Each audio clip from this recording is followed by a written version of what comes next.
Your dog's been diagnosed with bone cancer. Should you be considering an amputation? What are the pros, the minuses? Is this something that could really help your dog? We're going to be discussing exactly this with the help of Bernie, who is an amputee, in this upcoming video.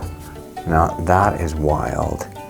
I'm reflecting myself with lights that are inside this crazy looking glass cylinder. So you see me filming me. Whoa. This is Dr. Andrew Jones. I'm coming to you live from the YouTube space here in New York City. Holy crap.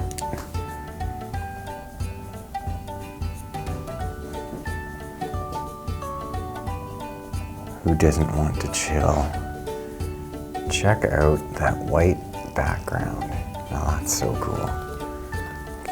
So I'm in this cool studio space. This one is called the Hangout Room, where I assume people hang out. I actually have contacted a subscriber who's gonna be coming shortly. She's bringing 2 of her dogs. I asked a bunch of you, like, is there anyone who lives in New York City who'd be willing to be able to accommodate me on this specific day, on these specific times, bring their dogs into the middle of the city to allow me to shoot a video? Like almost 10 people responded, which is awesome. First of all, thanks if you're one of them. I mean, I'm so appreciative. Secondarily, even triple thanks to Patty, who is actually taking time out of her super busy schedule to actually accommodate me and bring her dogs here. And thanks for you guys for supporting me in the first place to actually turn this into a legitimate YouTube channel, and here we are. I am joined by Bernie, who is an 11-year-old Bernese mountain dog. Right, Bernie? So Bernie was diagnosed with bone cancer about 1.5 years ago, a different type of bone cancer called chondrosarcoma. And she's had a successful amputation and is doing awesome. So what I wanted to do in this video is have us really talk about amputation. There's many pet parents really concerned about it or really have huge issues with imagining having their dog or their cat have an amputation. Bernie is a big dog who's doing so well with it, and really fortunate for her, it's resulted in a 100% cure. This is Bernie's right leg here. So she actually had her left rear leg removed, and as you can see, there's very little to see. It's a incision and surgery that's healed completely well, and she's completely mobile, happy, and doing really well on 3 legs.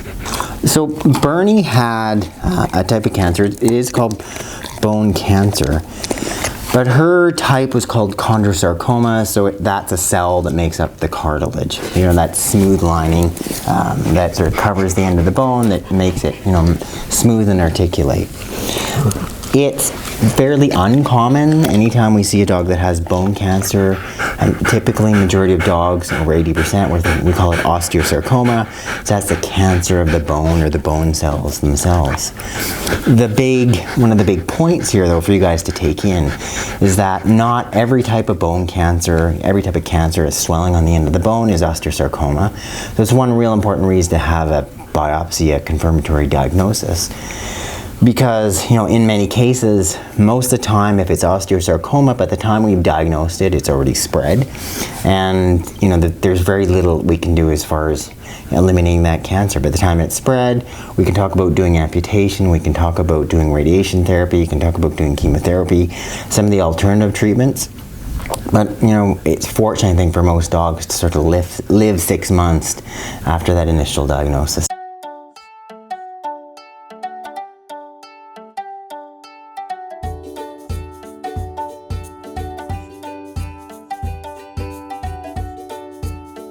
So Bernie had actually had a type of knee surgery. She had an ACL injury, and the surgical repair was called a TPLO.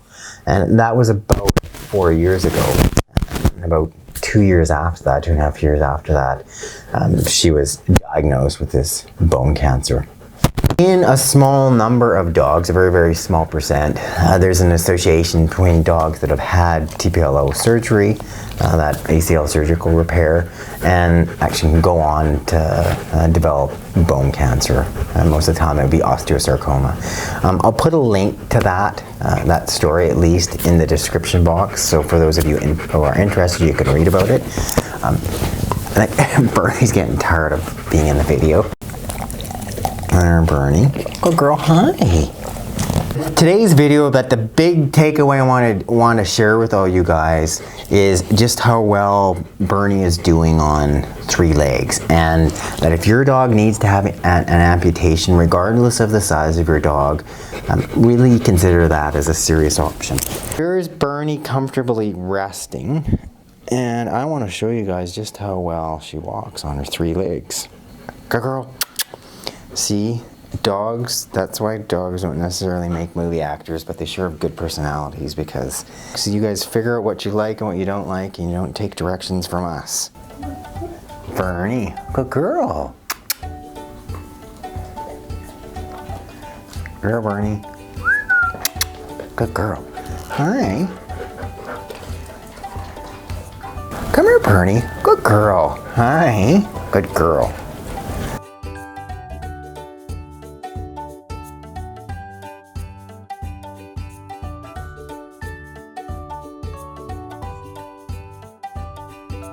As I was just saying earlier, really, if your dog is in need of an amputation, especially if it's for something such as bone cancer, first of all, I really do want you to seriously think about it. It does such a good job of providing immediate pain relief, which is more important than anything. These dogs, every dog I've ever seen with amputation does awesome. They have 3 other legs, they're built and designed to carry their weight, do so much better than people. So here's Bernie. It's been a 1.5 years, and she's doing great, and she was so fortunate to have the type of bone cancer, chondrosarcoma, which looks like it hasn't spread, and here she is, at the age of 11. There aren't really that many 11-year-old Bernies, and here she is, 11-year-old Bernice who's gone through knee surgery, bone cancer, leg removal. She's doing great. So thank you, Bernie, for being in today's video. Thank you guys for watching this video. If you have yet to do so, I encourage you to get a copy of my free book. You can click that link in the box below for more information. Once again, thanks for watching. It's Dr. Jones.